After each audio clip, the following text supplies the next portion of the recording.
नारायण नारायण। आज हम पढ़ रहे हैं साधक साधन बाय परम पूज्य श्री राम किंकर जी महाराज। चैप्टर 7 सिद्ध भक्त कवि। श्री राम शरणम मम। मान्यताएं विभिन्न होना स्वाभाविक है। प्रायः भक्त के जीवन में सिद्धि क्रम का विकास क्रमिक रूप से देखा जा सकता है, पर गोस्वामी जी ने मानस की रचना के प्रारंभ में जब मानस सर को प्रकाशित करना प्रारंभ किया, उससे पूर्व ही वे साधना की चरम स्थिति को प्राप्त कर चुके थे। इसे सर्वतोभावेन स्वीकार करने में कोई विरोध नहीं है। मानस के सर्वतोमुखी वैशिष्ट्य और प्रतिपादन शैली से यह धारणा और भी स्पष्ट हो जाती है। कबित विवेक एक नहीं मोरे, सत्य कहूँ लिख कागद कोरे। कवि न होऊं नहीं चतुर कहावऊं, मति अनुरूप राम गुण गावऊं। शंभु प्रसाद सुमित ही हुलसी, रामचरित मानस कवि तुलसी।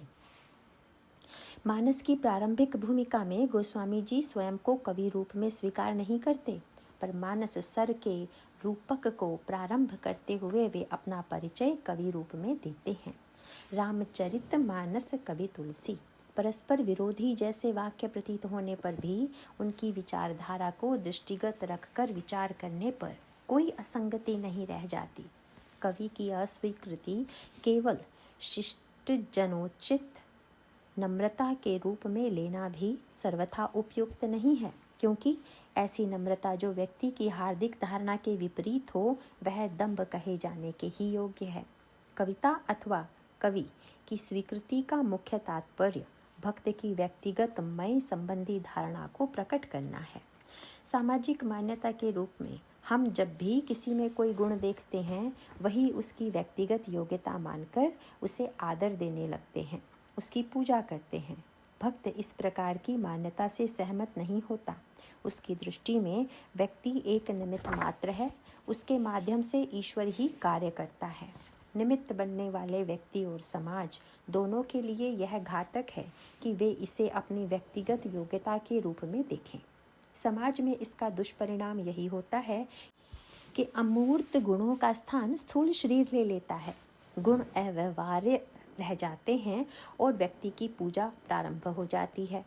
दूसरों के दोष दर्शन से जो हानियां होती हैं, उसके विषय में बहुत कुछ कहा गया है, किंतु गुण वर्णन भी आदर्श सिद्धांत नहीं है।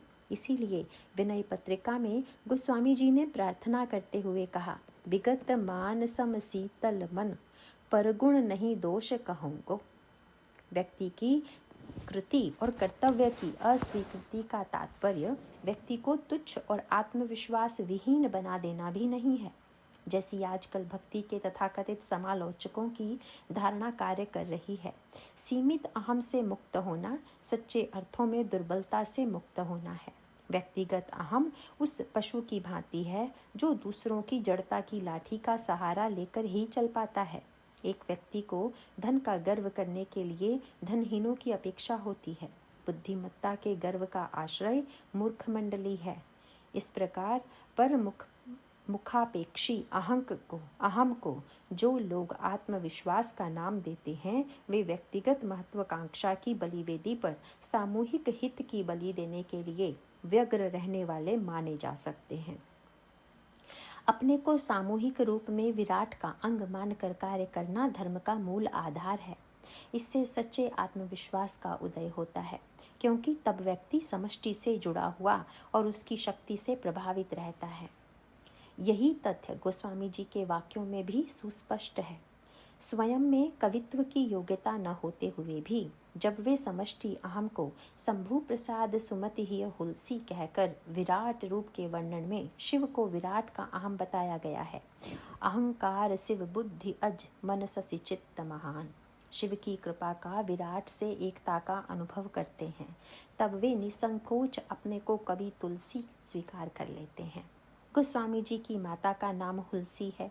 यहाँ गोस्वामी जी ने कितना मार्मिक शब्द कहा कि शंकर की कृपा से सुमति हिय में हुलसी, अब रामचरितमानस को कवि तुलसी मति के अनुरूप करता रचता है। यूं तो हुलसी का अर्थ मुदित उल्लसित होना है, फिर भी संकेत यह है कि प्राचीन हुलसी का पुत्र तुलसी तो कवि न था, पर अब सुमति हुलसी से जन्म पाकर कवि तुलसी का द्वितीय जन्म हुआ। हुलसी द्वारा परित्यक्त बालक अनाथ और निराश्रय हो गया, पर आज शंभु प्रसाद से जिस सुमति हुलसी का प्रादुर्भाव हुआ है, उसके द्वारा परित्यक्त होने की संभावना नहीं है। प्रस्तुत प्रसंग में ही कवि और कविता के संबंध में गोस्वामी जी की धारणा को समझ लेना भी उपयुक्त होगा। कविता की परिभाषा के विषय में आचार्यों के अनेक मत रहे हैं। जब भी कविता के रूप और उद्देश्य के विषय में विवाद चलता ही रहता है। साधारण व्यक्ति के लिए तो छंदबद्ध पिंगल मतानुसार कोई भी पंक्ति कविता है। यद्यपि आधुनिक काल में छंदों के प्राचीन मत शिथिल हो गए हैं, मुक्तक काव्य की दिशा में तीव्र गति से लोग बढ़ रहे हैं, फिर भी अधिकांश लोग मुक्तक काव्य में रस नहीं ले पाते। अनेकों के लिए तो यह कविता कविता ही नहीं है। यहाँ इस विवाद में पड़ना अभीष्ट न होते हुए भी हम गोस्वामी जी की धारणा को स्पष्ट करना आवश्यक समझते हैं। गोस्वामी काल में छंद का कविता से घनिष्ठ संबंध था। कविता छंद विहीन हो सकती है, ऐसी कल्पना उस समय नहीं थी। गोस्वामी जी की कविता स्वयं ही विविध छंदों में है, फिर भी उन्होंने कविता की परिभाषा करते हुए उसमें छंदबंध को कोई स्थान नहीं दिया। छंद कविता का अलंकार हो सकता है, पर वह स्वयं छंद रूप कविता तो है ही नहीं। यह असंदिग्ध रूप में कहा जा सकता है। वेश और अलंकारों की रचना शैली परिवर्तित होती रहती है। मानव मन उसमें नवीनता चाहता रहता है, फिर भी शरीर वही होता है। उसके प्राण और आत्मा की तात्विक स्थिति में कोई अंतर नहीं आता। अतएव कविता पर विचार करते हुए उसके मूल तात्विक रूप पर ध्यान देना अभीष्ट होना चाहिए। कविता की व्याख्या करते हुए वे उसकी तुलना मुक्तामणि से करते हैं। मुक्ता की उत्पत्ति के विषय में प्रचलित मान्यता को ही वे एक रूपक के रूप में प्रस्तुत करते हैं। हृदय सिंधु मति सीप समाना, स्वाति शारदा कह ही सुजाना। जो बर शई बर बारी विचारू, हो ही कवित मुक्तामणि चारु। कवि का हृदय समुद्र के सदृश है और बुद्धि सीप के समान। सरस्वती स्वाति नक्षत्र के अनुरूप हैं।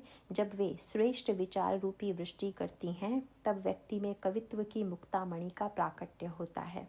इस रूपक द्वारा कुछ निष्कर्ष निकाला जा सकता है। प्रकृति की अनोखी प्रणाली से निर्मित मुक्ता की तुलना कविता से करने का तात्पर्य यही है कि केवल कवित्व शक्ति को वे एक प्राकृत देन मानते हैं।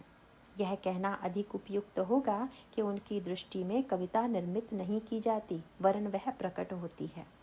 पर उस प्राकट्य के लिए माध्यम में योग्यता की अपेक्षा तो है ही, और वह योग्यता है हृदय और बुद्धि का समन्वय। समुद्र के सदृश विशाल हृदय और सीप के समान सूक्ष्म बुद्धि। हृदय और बुद्धि का समन्वय होने पर भी कवि बुद्धि हृदयानुगामी होनी चाहिए। ऐसा भी इस रूपक से स्पष्ट होता है। समुद्र में सीप की स्थिति है और उस सीप के मुख में स्वाति बिंदु जानी चाहिए, तब कहीं मुक्ता होना संभव है। बुद्धि प्रधान व्यक्ति को विचारक होना संभव है, कवि होना नहीं। विचारक और कवि की मनोवृत्ति में भेद है। बौद्धिक व्यक्ति विश्लेषण प्रधान होता है, वह वस्तु को विभाजित करता है। एक वैज्ञानिक गुलाब पुष्प को प्रयोगशाला में ले जाकर टुकड़े टुकड़े कर देता है, फिर यंत्र के माध्यम से उसमें निहित पदार्थों को देखता है। बुद्धि अहम प्रधान है, वह प्रत्येक वस्तु को अपनी सीमा में ले आने को व्यग्र रहती है। वैज्ञानिक किसी वस्तु की परख करके संतोष की सांस लेता है। बुद्धि का स्वभाव संतरणशील है। यह जब डूबने का स्वांग करती है, तब भी वह नीचे गहराइयों की माप लेने के लिए प्रयास करती है। हृदय वस्तु को विभाजित करना तो दूर, उसे समस्त प्रकृति की पृष्ठभूमि में दिखता है। उसे गुलाब की लालिमा में, सौरभ में जड़ प्रकृति ही नहीं, सचेतन दिखाई देता है। उसकी दृष्टि में समस्त विश्व ही सचेतन है। इसी प्रकार उसमें मानव का ह्वास, उल्लास, विरह, उच्छ्वास, संदेश आदि सब का संकेत सुनाई देता है। उसे रस में डूबना प्रिय है। उसे माप नहीं चाहिए, आनंद चाहिए। बुद्धि सत्य के खोज का दावा करती है और हृदय आनंद के। हृदय सुकुमार है और बुद्धि कठोर। सृष्टि में सौंदर्य दर्शन करने के लिए हृदय के नेत्र ही सक्षम हैं, पर इससे बुद्धि की व्यर्थता प्रमाणित नहीं होती। बुद्धि द्वारा जो सत्य हमें उपलब्ध होता है, वह जीवन में रक्षक सत्य होता है। हृदय की यह सुकुमारता, सौंदर्य का सूक्ष्म पर्यवेक्षण एवं आनंद की उपासना में भी एक भय छिपा हुआ है। वह भय ऐसा है जिसे चाहकर भी हम आँखों से ओझल नहीं कर सकते। स्वस्थ अवस्था में प्रकृति का सौंदर्य हमें सुखी बनाता है, पर रुग्ण अवस्था में वैज्ञानिक की प्रयोगशाला का वनस्पति विज्ञान ही वरदान होता है। भले ही उसने गुलाब की पंखुड़ियों को छिन्न भिन्न कर दिया हो, वनस्पतियों को क्वाथ के रूप में परिणित कर दिया हो, निष्ठुरता तो उसमें है ही, फिर भी हमें उसकी आवश्यकता है। उसके अभाव में समस्त प्रकृति भी हमें सुखी नहीं बना सकती। अतएव बुद्धि हृदय की पूरक है, पर बुद्धि का सर्वत्र उच्छृंखल प्रवेश भी जीवन को विरस बना देता है। अतएव रसमयी कविता का प्राकट्य भी हृदय के विशाल समुद्र में, जहाँ लक्ष लक्ष सीपियाँ बुद्धि वृत्तियाँ निवास करती हैं, वहीं संभव है। इससे भी बड़े महत्व का संकेत यह है कि समुद्र और सीप के होते हुए भी मुक्ता का निर्माण होना संभव नहीं। वैसे आजकल कल्चर मोती बनने लगे हैं, यह तो युग ही ऐसा है, फिर भी वह सहज मुक्ता की बात ही और है। उसके लिए चाहिए स्वाति नक्षत्र का मेघ। गोस्वामी जी की दृष्टि में वह स्वाति नक्षत्र है भगवती शारदा देवी। शास्त्रों में सरस्वती को बुद्धि की अधिष्ठात्री देवी के रूप में स्वीकार किया गया है। इस मान्यता के मूल में समग्र विराट को एक इकाई के रूप में देखने की भावना है। प्रत्येक व्यक्ति में विभिन्न बुद्धियां दिखाई देती हैं, पर इन सब के मूल में भी एक ही शक्ति है। इस श्रेष्ठ शक्ति से स्वयं को संयुक्त करके ही हम अपने को महत् सत्य के अवतरण के उपयुक्त सिद्ध कर सकते हैं। वैयक्तिक सत्य का प्रतिपादन तो हर एक के द्वारा होता है, पर विराट सत्य की अनुभूति के लिए हमें वैयक्तिक घेरे से मुक्त होना होगा।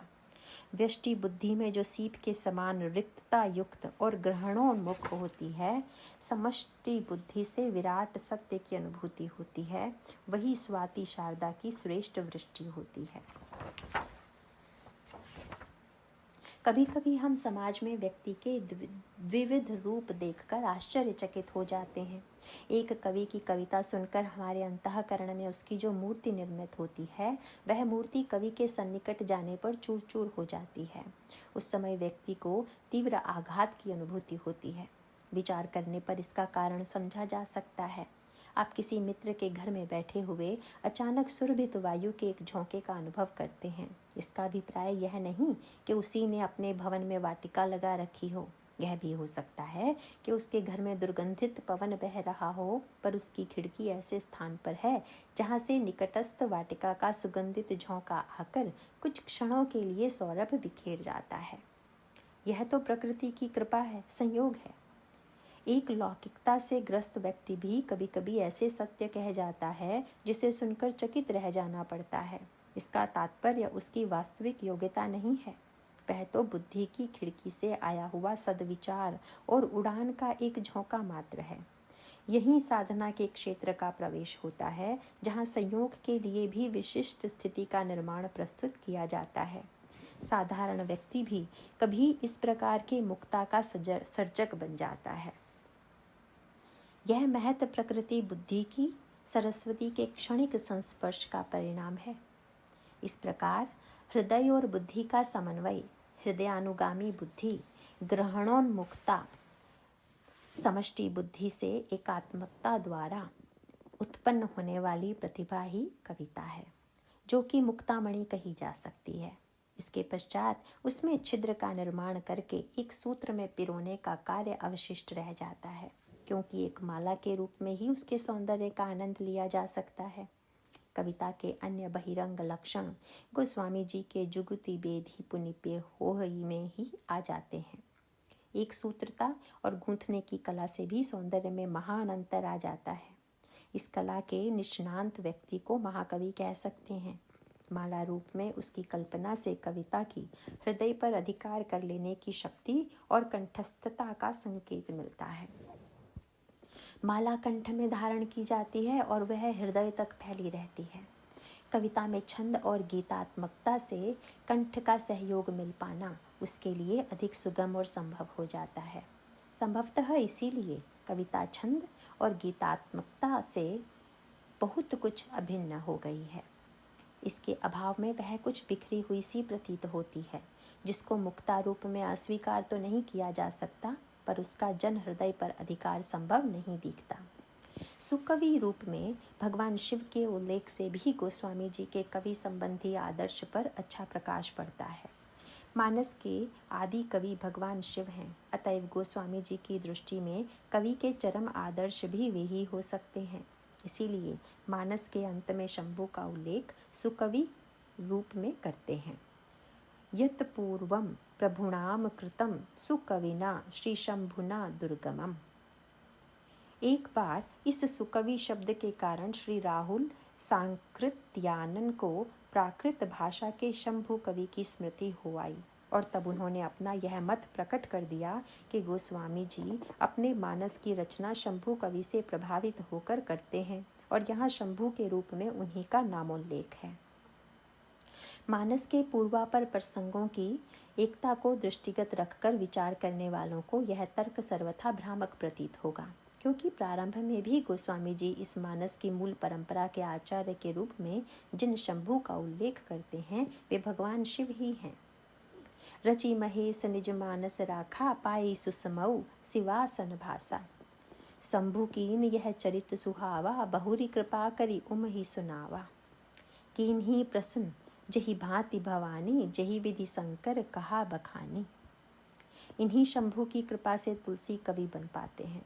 सुकवि उपाधि के लिए भगवान शिव से अधिक उपयुक्त अन्य कोई हो भी नहीं सकता। सर्वाधिक महत्व की बात यह है कि समष्टि अहंकार के प्रतीक में भगवान शिव का ही उल्लेख है। अहंकार शिव बुद्धि अज, मन ससी चित्त महान, मनुज बास सचराचर, रूप राम भगवान। समष्टि की समस्त जड़ चेतनात्मक प्रकृति से एकात्मकता का अनुभव किए बिना कवि जो कुछ भी लिखेगा वह उसकी सीमित भावनाओं का ही प्रतिबिंब होगा। यदि वह व्यथित है तो उसके हृदय की करुणा ही समस्त प्रकृति में परिव्याप्त दिखाई देगी। तब उसके लिए नवरस के समन्वित रूप का दर्शन कराना संभव ना होगा। ऐसे भी कवि होते हैं जिन्हें किसी विशिष्ट रस के चित्रण में अद्भुत सफलता प्राप्त होती है। इसका तात्पर्य यही है कि कवि अपने सीमित व्यक्तित्व से नहीं उठ पाता। पूर्व कवि ब्रह्म के समान दृष्टा होते हुए भी सकल रस भोगी होता है। भगवान शिव के विवाह का प्रसंग एक विलक्षण अर्थ गांभीर्य से परिपूर्ण जान पड़ता है। विवाह मुख्यतया श्रृंगार रसमय विषय माना जाता है, किंतु भगवान शिव का विवाह नवरसों की क्रीड़ा भूमि है। रौद्र सौरभ पल्लव मदन बिलोका, भयउ कोपु कंपेउ मैलोका। वीर तब शिव तीसर नयन उघारा, चितवत काम भयउ जरि छारा। भयानक कुंडल कंकन पहिरे ब्याला, तन विभूति पटके हरि छाला। विभत्स गरल कंठ उर नर सिर माला, अशिव से वेश शिव धाम कृपाला। हास्य बर अनुहारी बरात न भाई, हंसी करे हहु पुर पर पुर जाई। अद्भुत कौ मुखहीन विपुल मुख काहू, बिनु पद कर कौ बहुपद बाहु। विपुल नयन कौ नयन विहीना, रिष्ट पुष्ट कौ अति तन खीना। करुण कस कीन्ह बरु बोराह विधि, जहि तुम्हरी सुंदरता दई। जो फलु चहहि सुरत रूही, सो बरबस बबूर ही लागही। श्रृंगार करही विविध विधि भोग बिलासा, गणन समेत बसही कैलासा। शांत बैठे सोह काम रिपु कैसे, धरे शरीर शांत रसु जैसे। सुकवि का ऐसा चित्र उनकी पूर्णता का ही प्रतीक है। वह विराट प्रकृति में परिव्याप्त विविधता का एक साथ अनुभविता है। अतएव सुकवि देश काल व्यक्ति की सीमा से परे वस्तु को अभिव्यक्त कर पाता है। उसके द्वारा व्यक्त काव्य प्रत्येक व्यक्ति को उसके जीवन का काव्य जान पड़ता है। उसकी तुलना में व्यक्ति काव्य प्रभावशाली हो सकता है, लोगों के हृदय का क्षणिक स्पर्श प्राप्त कर सकता है, पर काल के प्रभाव में वह व्यक्ति काव्य स्मृति के गर्भ में समा जाता है। व्यक्ति अपने व्यक्तित्व को मिटाकर ही अमर हो सकता है। भगवान शिव की वंदना भी विश्वास के रूप में कवि हृदय की व्याख्या है। वे नीलकंठ हैं। संशय के गरल को पचाने की क्षमता उन्हीं में है। अमृत मंथन का पौराणिक रूप बड़ा ही आकर्षक है। गोस्वामी जी को यह रूपक अतीव प्रिय है। उनके प्रसंगों में उन्होंने इसके माध्यम से कई मधुर भावों का निर्देश किया है। भरत प्रेम और भक्ति मणि के मधुरतम प्रसंगों में गोस्वामी जी ने इसी रूपक का वर्णन किया है। अमरता समस्त प्राणियों की सबसे प्रिय और चिर आकांक्षा है। अतएव समस्त प्रकृति में अमृत प्राप्ति का यह प्रयास चलता रहता है। विचार के क्षेत्र में सृष्टि के अज्ञात रहस्य के विशाल समुद्र में मनीषी मंथन करता है। विचारों का मंदराचल होता है मथने, पर उस मंथन का होता है प्रथम परिणाम संशय। संशय हलाहल रूप में प्रकट होता है। विचारक यदि हलाहल को ही अंतिम परिणाम मानकर निराश होकर उसका वितरण समाज के लिए करता है, तब समाज के सद्गुण रूपी देवताओं का भस्म होना अनिवार्य है। ऐसी परिस्थिति में सुकवि शिव ही उसे बचा सकते हैं, जो कि जीवन के मूर्तिमान विश्वास हैं। कवि केवल वैज्ञानिक नहीं, जो वस्तु का केवल निरपेक्ष दृष्टा है, उसके गुण दोष बता देना मात्र उसका कर्तव्य है। वह तो समाज को साथ में ही अमृतपान की प्रेरणा देता है। जीवन के प्रति अनश्वर आस्था ही वह अमृत तत्व है, जो समाज को विनष्ट होने से बचा सकती है। ऐसे सुकवि शिव का यह दिव्य मानस भी जीवन की अमरता की दिव्य संगति है। उस सुकवि की कृपा से जिस सुमति का विकास हृदय में होता है, वही कवि तुलसी के लिए भी प्रेरक शक्ति है। इस सुमति का वितरण करता विश्वास शिव है।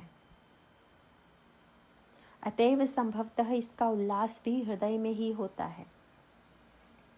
कवि और कविता के विषय में गोस्वामी जी की धारणाएं अतीव उच्च कोटि की हैं।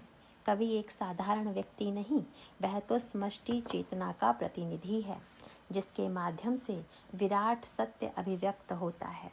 जब गोस्वामी जी स्वांत सुखाय शब्द का प्रयोग करते हैं, तब उनका स्व समस्त का सब है। स्वांतः सुखाय और सबकर हित होई, इन दोनों में उन्हें कोई विरोध प्रतीत नहीं होता। व्यक्ति की पृथक सत्ता को अस्वीकृति के पश्चात कविता के निरुद्देश्य होने का कोई प्रश्न नहीं उठता। स्वांतः सुखाय का व्यक्तिवादी अर्थ गोस्वामी जी को अभीष्ट नहीं है। उस रूप में वैयक्तिक न तो वे कवि हैं और न संदेश देने के अधिकारी हैं। जब वे मानस की परंपरा का उल्लेख करते हुए भगवान शिव से लेकर स्वयं तक का उल्लेख करते हैं, तब उनका तात्पर्य सत्य के शाश्वत रूप का स्मरण दिलाना है। ज्ञान और सत्य अनादि हैं। वह स्वयं को विविध व्यक्तियों के माध्यम से अभिव्यक्त करता है। इस अभिव्यक्ति में जो भेद कर सकता है, आज भी उनकी सफलता असंदिग्ध रूप में हमारे समक्ष है। कथा साम्य पर विचार की दृष्टि से गोस्वामी जी वाल्मीकि रामायण की अपेक्षा अध्यात्म रामायण के अधिक निकट हैं। गोस्वामी जी ने बाल्यावस्था में गुरुदेव के मुख से रामायण कथा का श्रवण सौभाग्य प्राप्त किया। मैं पुनि निज गुर सन सुनी, कथा सुसु कर खेत, समुझी नहीं तसी बालपन, अब अति रहूं अचेत। तब अति अचेत होने के कारण भली भांति समझ ना सके। पश्चात उन्होंने भाषाबद्ध कर भी मैं सोई का संकल्प किया। इस स्वीकारोक्ति पर यह प्रश्न उठना स्वाभाविक है कि वह कौन सी रामायण थी जिसे उनके गुरुदेव सुनाते थे। अनेक लोग उस रामायण के अन्वेषण में प्रवृत्त हैं। दोनों ग्रंथों के तुलनात्मक अध्ययन से ऐसा लगता है कि मानस तो है अध्यात्म रामायण के अत्यधिक निकट, फिर भी मानस को उसका अनुवाद कहना असंभव है। अध्यात्म रामायण की कथा शिव पार्वती के संवाद रूप में है। यह साम्य क्या यह सूचित करता है कि जो रामायण गोस्वामी जी ने सुना वह अध्यात्म रामायण थी? गोस्वामी जी ने दो संवादों याज्ञवल्क्य भारद्वाज और काग गरुड़ को और भी जोड़ दिया है। गोस्वामी जी और मानस प्रेमी रूप में चौथा संवाद रामचरितमानस है ही। इस प्रकार 4 वक्ता श्रोता हो जाते हैं। इस मानस सरोवर के 4 घाट स्वयं गोस्वामी जी की कृति हैं। इसे वे स्वीकार भी करते हैं। सुठी सुंदर संवाद बर बिरचे बुद्धि विचारी, तेई एहि पावन सुभग सर घाट मनोहर चारी। प्रारंभ में शिव पार्वती संवाद रूप में रामचरित्र दुर्गम था। यत् पूर्वम प्रभुना कृतम सुकुविना श्री शंभुना दुर्गमम। सरोवर में घाट निर्माण होने के पश्चात उसमें प्रत्येक व्यक्ति अपने अधिकारानुसार प्रविष्ट होकर स्नान कर सकता है। अध्यात्म रामायण में दार्शनिक दृष्टि से अद्वैत वेदांत के सिद्धांत ही स्वीकृत हैं। मानस में भी भगवान शिव मूल रूप में अद्वैत वेदांत की मान्यता के अनुकूल ही राम के स्वरूप का निर्देश करते हैं। झूठे सत्य जाहि बिनु जाने, जिमि भुजंग बिनु रजु पहिचाने, जहि जाने जग जाई हेराई, जागे जथा सपन भ्रम जाई। अब एक प्रश्न और सामने आता है कि यदि उनके गुरु नरहरि दास या नरहरयानंद थे तो वे रामानंदी संप्रदाय के साधु थे। उन्होंने राम कथा सुनने के लिए ऐसे ग्रंथ का चुनाव क्यों किया जो सैद्धांतिक रूप में अद्वैत वेदांत का समर्थन करता है? इसके उत्तर में यही कहा जा सकता है कि नरहरि जी संप्रदाय विशेष में दीक्षित होने पर भी सांप्रदायिक दुराग्रह से सर्वथा दूर होंगे। तभी संभव है कि गोस्वामी जी के सांप्रदायिक अनाग्रह के मूल में गुरु के चरित्र और विचार की छाप रही है। फिर भी असंदिग्ध रूप में यही कहा जा सकता है कि आध्यात्म रामायण और मानस अति सन्निकट हैं। अध्यात्म रामायण की सार्थकता भी जितने सच्चे अर्थों में मानस में हुई है, वैसी स्वयं अध्यात्म रामायण में भी नहीं हो पाई है। त्रिविध स्तरों के रूप में शास्त्र के तात्पर्य लेने की प्राचीन प्रिय शैली है। वाल्मीकि रामायण में रामचरित्र का वर्णन अधिभूत प्रधान है। कहीं कहीं अधिदैव की झीनी झलक भी उसमें पा सकते हैं। अध्यात्म रामायण में भी उसका नाम अवश्य अध्यात्म है, पर कुछ उपदेशों को छोड़कर समग्र ग्रंथ में आध्यात्मिक स्वरूप क्या है, इसका स्पष्ट निर्देश नहीं है। प्रारंभ में अध्यात्म रामायण के राम हृदय में जानकी जी द्वारा हनुमान जी को जो उपदेश दिया गया है वह बड़ा ही विलक्षण है। राम स्वरूप वर्णन में आता है, रामम विद्धि परम ब्रह्म सच्चिदानंदम द्वयम सर्वोपाधि विनिर्मुक्तम सत्तामात्रम गोचरम आनंदम निर्मलम शांतम निर्विकारम निरंजनम सर्वव्यापिनमात्मानं स्वप्रकाशम कलमशम। इसके पश्चात जानकी जी ने अपने स्वरूप का वर्णन किया। माम विद्धि मूल प्रकृतिम सर्गस्थित्यंतकारिणीं तस्य सन्निधि मात्रेण सृजामि दम तंद्रिता। पूर्वोक्त दोनों वर्णन मानस से मेल खाते हैं। अगुण अखंड अनंत अनादि जहि चिंत ही परमारथवादी, नेति नेति जहि वेद निरूपा निजानंद निरूपाधि अनूपा। अगुण दभ्र गिरा गोतीता सबदर्शी अनवद्य अजीता, निर्मम निराकार निर्मोहा नित्य निरंजर सुख संदोहा, प्रकृति पार प्रभु उर उर्वासी ब्रह्म निरीह बिरज अविनाशी, उद्भव स्थिति संहार कारिणीम क्लेश हारिणीम। किंतु इसके पश्चात जानकी जी ने जो अनोखा वाक्य कहा, मानस में उसका कोई स्पष्ट उल्लेख नहीं है। जानकी जी ने राम लीलाओं का संक्षिप्त स्मरण करने के पश्चात हनुमान से कहा कि वे समस्त कार्य मेरे द्वारा ही किए गए हैं, पर अज्ञानी जन इन्हें राम का कार्य मानते हैं। एवमादीनि कर्माणि मयि वा चरितान्यपि आरोपयन्ति रामे अस्मिन् निर्विकारे अखिलात्मनि, रामो न गच्छति न तिष्ठति नानुशोच त्याकांक्षते त्यजति नो न करोति किंचित, आनंद मूर्ति प्रचलः परिणामहीनो माया गुणा अनुगतो ही तथा विभति। जन्म से राज्याभिषेक तक वर्णन के पश्चात जानकी द्वारा कहा गया विशेष तात्पर्य यह है कि ये सभी कार्य मेरे द्वारा हुए हैं। अज्ञानी जन राम का कार्य मानते हैं। राम तो न चलते हैं, न ठहरते हैं, न सोचते हैं, न इच्छा करते हैं, न त्यागते हैं, न कुछ करते हैं। राम तो आनंद मूर्ति हैं, अचल हैं, परिणामहीन हैं, माया के गुणों के अनुसार संचालित भासित होते हैं। आध्यात्म रामायण में वर्णित सिद्धांत ऐसा है जो साधारण बुद्धि से समझा नहीं जा सकता। मानस में सिद्धांत रूप से इसका स्पष्ट वर्णन न होते हुए भी राम की सगुणता के साथ ही अगुणता का बार बार संकेत है। रामलीला की नित्यता, साथ ही विनय पत्रिका और मानस के नाम वंदना प्रसंग में मानस की आंतरिक आध्यात्मिक स्वरूप की सूची पूर्वोक्त सिद्धांत को समझने में सहायक हो सकती है।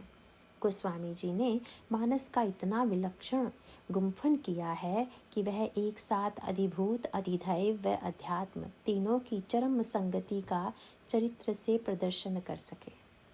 यद्यपि यह एक दुर्भाग्य की बात है कि गोस्वामी जी के अधिभूत का रस पाकर उनके अध्यात्म के अधिकांश लोगों ने उपेक्षा कर दी। यदि अध्यात्म की बात भी की गई तो वे संक्षिप्त एवं गौण रूप में गोस्वामी जी दोनों को समान रूप से स्पष्ट करते हैं। अगुण सगुण विच नाम सुखाखी, उभय प्रबोधक चतुर दुभाषी। लीला सगुण जो कहई बखानी, सोई स्वच्छता करई मलहानी। रघुपति महिमा अगुण अबाधा, बरनब सोई बर बारी अगाधा। अगुण नाम सगुण क्रम से मानस सर के जल की स्वच्छता एवं सगुण लीला है, और सर की गहराई अगुण की अबाध महिमा है। जल की स्वच्छता पर, उनकी लीला विलास पर लोगों ने ध्यान दिया, किंतु गहराई की उपेक्षा कर दी। आगे चलकर विविध प्रसंगों में हम देखते हैं कि गोस्वामी जी ने कितने महान कौशल से दोनों का निर्वाह किया है।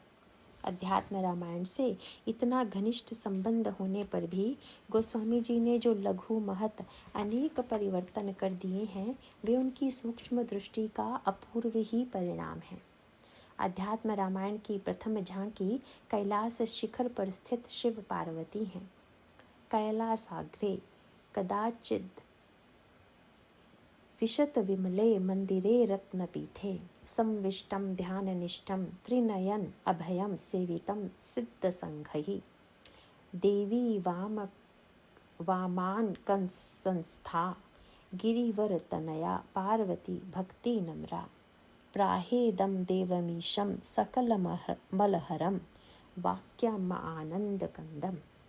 कैलाश पर्वत के शिखर पर सैकड़ों सूर्य के समान प्रकाशमान दिव्य भवन में रत्न सिंहासन पर ध्यानावस्थित बैठे हुए सिद्ध समूह से सेवित त्रिनयन, निर्भय, सर्व पापहारी, आनंद कंद देवदेव भगवान शिव के वामा में विराजमान गिरिवर राज किशोरी देवी पार्वती ने भक्ति भाव से मुक्त नम्रवाणी द्वारा बोली। दूसरी ओर अब मानस में विचित्र झांकी का आनंद लीजिए। परम रम्य गिरिबरु कैलासु, जहाँ सदा जहाँ शिव उमा निवासु। सिद्ध तपोधन जोगी जन सुर किन्नर मुनि वृंद, बसहि तहाँ सुकृति सकल सेवहि शिव सुख कंद। तेहि गिरि परबट बिटप विशाला, नित नूतन सुंदर सब काला। त्रिविध समीर सुशीतली छाया, शिव विश्राम विटप श्रुति गाया। एक बार तेहि तर प्रभु गयु, तरु बिलो की उर अति सुख भयु। निज कर डासी नाग रिपुछाला, बैठे सहजहि शंभु कृपाला। कुंद इंदुदर गौर शरीरा, भुज प्रलंब परिधन मुनि चीरा। तरुण अरुण अम्बुज समचरना, नख दुक्ति भगत हृदय तम हरना। भुजग भूति भूषण त्रिपुरारी, आननु शरद चंद छविहारी। जटा मुकुट सुर सरित सिर, लोचन नलिन विशाल। नीलकंठ लावण्य निधि, सोह बाल विधु भाल। बैठे सोह काम रिपु कैसे, धरे शरीरु शांत रसु जैसे। पार्वती भल अवसरु जानी, गई शंभु पाही मातु भवानी। जानी प्रिया आदरु अति कीन्हा, वाम भाग आसनु हर दीन्हा। पति ही हेतु अधिक अनुमानी, बिहसी उमा बोली प्रियवाणी। आध्यात्म रामायण और मानस के शिव शिवा की झांकी देखिए। कौन अध्यात्म है और कौन अधिभूत। कैलाश शिखर के शत सूर्य प्रकाशमान रत्न पीठ पर आसीन शिव और सुशीतल वट वृक्ष के नीचे स्वयं ही व्याघ्र चर्म बिछाकर बैठे हुए शिव में महान भेद है। आंतरिक रहस्य को प्रकट करने के लिए, कथा सत्संग आदि के लिए कौन सा वातावरण अधिक उपयुक्त है। इसे समझने के लिए सुहृदय पाठक को कोई कठिनाई नहीं होगी। वहीं सिद्ध संग की भीड़ है और यहाँ गणों का अभाव है। निज कर डासी नागरी पुछाला में यही संकेत है कि यहाँ कोई गण साथ में नहीं है। अपने सहज आनंद में स्थित शिव को एकांत में आसीन देखकर पार्वती का इसे सुअवसर मानना उचित ही था। और ऐसे समय में मानस मन की बात का प्रकट होना स्वाभाविक ही है। केवट प्रसंग भी आध्यात्म रामायण से लिया गया है, परंतु स्थान और विस्तार सर्वथा भिन्न है। अहल्योद्धार के पश्चात जनकपुर जाते हुए मार्ग में केवट राम को मिलता है और प्रभु से कहता है, तस्मिन् काले नाविकेन निषिद्धो रघुनंदनः, क्षाल्यामि तव पाद पंकजम नाथ दारु दृशदो किमंतरम। मानुषीकरण चूर्णमस्ति ते पादयोरिति कथा प्रथीयसी, पादापुंजम ते विमलं ही कृत्वा पश्चात परम तीरमहं नयामि। नीचे तरी सद्युवती मलेन सयाचेद्विभौ विद्धि कुटुम्बहानिः। इत्युक्त्वा क्षालितौ पादौ परम तीरं ततो गतः, कौशिको रघुनाथेन सहितो मिथिलां मयोः। आपके चरण कमल धोऊंगा कहकर और प्रभु का चरण धोकर पार उतार देता है। संक्षिप्त 3 श्लोकों में आया हुआ प्रसंग पाठक के हृदय में किसी प्रकार का रस संचार नहीं कर पाता है। दूसरी ओर मानस का केवट अहल्योद्धार और विवाह के अनेकों 12 वर्ष के पश्चात वनगमन के समय गंगा तट पर मिलता है। वह मानस के मधुरतम प्रसंगों में प्रसिद्ध है। अयोध्या की मर्यादामयी लीलाओं के पश्चात प्रेम भूमि चित्रकूट की ओर प्रस्थान करते हुए राम से गंगा तट पर केवट का मिलन नवलीला और अद्भुत भावना वाले भक्तों की भूमिका प्रस्तुत करता है। कोल भील वानर भालू से भी मैत्री स्थापित करने वाले राघवेंद्र को इस प्रेमिल स्वभाव की झांकी का प्रथम दर्शन गंगा तट पर होता है। यह केवट केवल चरण धोने के लिए ही व्यग्र नहीं है। उसका तो आग्रह है कि चरण भी मैं तभी धोऊंगा जब आप स्वयं मुझसे अनुरोध करेंगे कि मेरा पाद प्रक्षालन करो। जो प्रभु पार अवसिगा चहु, मोहि पद पदुम पखारन कहु। भगवान राम उसकी इस मांग पर उन्मुक्त भाव से विहस उठते हैं। उलझन में पड़े लक्ष्मण और जानकी जी को भी इस विनोद में भाग लेने के लिए आमंत्रित करते हैं। सुनी केवट के बैन प्रेम लपेटे अटपटे, बिहसे करुणाएन चितई जानकी लखन तन। केवट भी प्रभु चरण तभी धोता है जब प्रभु आग्रह भरे स्वर में कह उठते हैं, बेगियान जल पाए पखारू, होत विलंब उतारहि पारू। आध्यात्म रामायण के केवट को भुला देना सरल है, किंतु मानस का यह मधुर और अटपटे शब्द बोलने वाला केवट अविस्मरणीय है।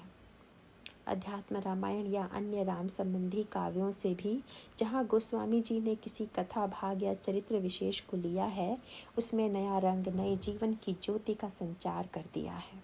फिर भी ऐसी अनेक घटनाएं हैं जिनका उल्लेख तक नहीं किया है। जानकी त्याग का वर्णन सांकेतिक रूप से सिय निंदक अघ ओघ नसाए मात्र वंदना प्रसंग में किए जाने पर भी उत्तरकांड में इसका कोई उल्लेख नहीं है। गोस्वामी जी की सुहृदयता इसे सहन नहीं कर पाती और जानकी पर कोई कलंक लगावे और प्रभु का उनसे वियोग हो। इसके स्थान पर अध्यात्म रामायण के स्वयं जानकी द्वारा कथित माया मारीच मरणम माया सीता हृतिस्तथा मात्र को स्वीकार किया है, क्योंकि राम राज्य का वह समग्र आदर्श जिसका गोस्वामी जी ने 12 दोहों 20 दोहा से 31 दोहा तक वर्णन किया है, उसके लिए मूल्य रहित हो जाता है। यदि वहाँ के नागरिकों का अंतःकरण इतना कलुषित हो जाए कि अग्नि को भी पावनता प्रदान करने वाली वैदेही के चरित्र के प्रति संशयालु हो उठे तो आश्चर्य है। गोस्वामी जी राम के अनुरागी भक्त हैं, उनके प्रत्येक कार्य में उन्हें गुण दिखाई देता है। ऐसे स्थलों में भी जहाँ साधारण पाठक के लिए उनसे सहमत होना कठिन है, पर वैदेही त्याग वाली घटना को वे उस रूप में न ले सके। अनेकों को राजा राम का यह कार्य राजा के लिए आदर्श प्रतीत होता है। गोस्वामी जी यदि राजा के आदर्श के रूप में इस घटना को देख पाते तो इसका उल्लेख किए बिना न रहते। गीतावली में इस घटना का विस्तृत वर्णन अवश्य है। उसमें गोस्वामी जी सीता त्याग की घटना का दूसरा कारण प्रस्तुत करते हैं। संकट सुकृत को सोचत जानि जिय रघुराऊ, सहस 12 पंच सत में कछुक है अब आऊ, भोग पुनि पितु आयु को सो किए बनई बनाओ, परिहरे बिनु जानकी नहीं और अनग उपाऊ। महाराज श्री दशरथ की नियतायु से पूर्व मृत्यु के कारण राम को उनकी अवशिष्ट आयु का उपभोग करना था, अतः उस समय जानकी को पृथक करना अपेक्षित था, इसीलिए उन्हें इस निमित्त से त्याग करना पड़ा। इस कारण में कोई बल न था और न तो स्वयं गोस्वामी जी को इससे संतोष हो पाया, इसीलिए उन्होंने मानस में इस घटना को अस्वीकार कर दिया। मानस के आदर्श उद्देश्य में वे किसी प्रकार इसे न जोड़ सके। रामाज्ञा प्रश्न में तो उन्होंने पूर्ववासियों को अभागे शब्द से संबोधित किया। राम कुचर्चा करहि सब सीत ही लाई कलंक, सदा अभागी लोग जग कहत सब कोचु न संक। एक घटना जिसे गोस्वामी जी ने मानस में सांकेतिक रूप से भी कहीं स्मरण नहीं किया, वह शूद्र मुनि का वध है। जिन लोगों को गोस्वामी जी में शूद्र गंवार ढोल पशु नारी आदि पाठ के कारण शूद्रों के प्रति तीव्र द्वेष दिखाई देता है, उन्हें इस तथ्य पर वचन करना चाहिए, विचार करना चाहिए। वर्णाश्रय धर्म का कट्टर समर्थन और शूद्रों के प्रति द्वेष प्रकट करने के लिए इस कथा से अधिक उपयुक्त अन्य कोई माध्यम नहीं हो सकता था। तथाकथित ब्राह्मण भक्त गोस्वामी जी को लक्ष्मण द्वारा परशुराम को अपमानित करने में संकोच नहीं हुआ, और न तो ब्राह्मण वध के पाप का प्रायश्चित करने के लिए राम ने अश्वमेघ यज्ञ किया, वह भी लिखना गोस्वामी जी ने आवश्यक नहीं समझा, पर शूद्र मुनि वध की घटना को वे सर्वथा अस्वीकार कर देते हैं। शूद्र मुनि का तप उन्हें ऐसा कार्य नहीं लगा कि जिसके लिए उसे मृत्युदंड मिलना चाहिए। कारुणिक राम स्वयं अपने सुकोमल हाथों से ऐसा कठोर कार्य कैसे कर सकते हैं। विविध घटनाओं और भिन्न भिन्न पात्रों के चरित्र चित्रण में गोस्वामी जी ने यथेष्ट स्वातंत्र्य से काम लिया है। जहाँ भी वे भिन्नता लाते हैं वहाँ उनके मानव चरित्र एवं मानव मनोविज्ञान की सूक्ष्म परख का पता लगता है। वाल्मीकि के राम को भरत से यह कहने में संकोच नहीं होता कि मैं किसी भी प्रकार से अयोध्या लौटने के लिए प्रस्तुत नहीं हूँ, और उनके भरत भी हठी प्रतीत होते हैं जब राम को लौटने के लिए अनशन करने को प्रस्तुत हो जाते हैं। अब देखिए मानस का अयोध्या कांड जो प्रेम रस का अगाध सागर है। भरत राम का एक दूसरे के प्रति शील के जो चित्र गोस्वामी जी ने प्रस्तुत किए हैं वह एक अद्भुत इंद्रधनुषी रंगशाला है। मानस के राघवेंद्र भी पिता के परम भक्त हैं, पर एक के प्रति समादर के कारण वे अन्यों की अवहेलना नहीं कर देते। पिता के वचन और सत्य पर राम की आस्था है, किंतु भरत की सुकुमार भावनाओं का स्मरण आते ही राम संकोच में डूब जाते हैं। भरत हृदय की अनुरागमयी स्थिति पर विश्वास करते हुए राम अपना अंतर्द्वंद्व भरत के समक्ष स्पष्ट कर देते हैं। राम को विश्वास है भरत के शील पर, प्रेम पर, धर्मज्ञता पर। भरतु कहहि सोई किए भलाई, अस कही राम रहे अरगाई। राखियूं राय सत्य मोहि त्यागी, तनु परिहर्यो प्रेम पन लागी। तासु बचन में तत मन सोचू, तेहि ते अधिक तुम्हार संकोचू। वाल्मीकि ने राम की मर्यादा प्रियता का चित्रण किया, सत्यवादिता का स्वरूप उपस्थित किया, किंतु गोस्वामी जी के राम कहीं अधिक महान हैं। वे सत्य और असत्य में सर्वदा सत्य का किंच दूसरे के सत्य का वर्णन करते हैं। उनके समक्ष है एक ओर अपना सत्य और दूसरी ओर है भरत का सत्य। भरत राम को अभिषिक्त करने के लिए आए हुए हैं। राम को केवल अपने ही सत्य की चिंता नहीं, उससे कहीं अधिक चिंता उन्हें भरत के सत्य की है, भरत भावना की है। धर्म का यह स्वरूप कहीं अधिक व्यापक है। परिणाम क्या होता है? जब राम भरत के सत्य के लिए स्वयं के सत्य का परित्याग करने के लिए प्रस्तुत हो जाते हैं, तब भरत को भी राघवेंद्र की अपेक्षा अधिक व्यग्रता हो जाती है राम की मर्यादा के रक्षण की। सबका धर्म सुरक्षित रहता है, परंतु कठोरता तथा विरसता के वातावरण में नहीं, अपितु प्रेम एवं सद्भाव के मधुरतम वातावरण में। चैप्टर 7 फिनिश होता है। नारायण नारायण।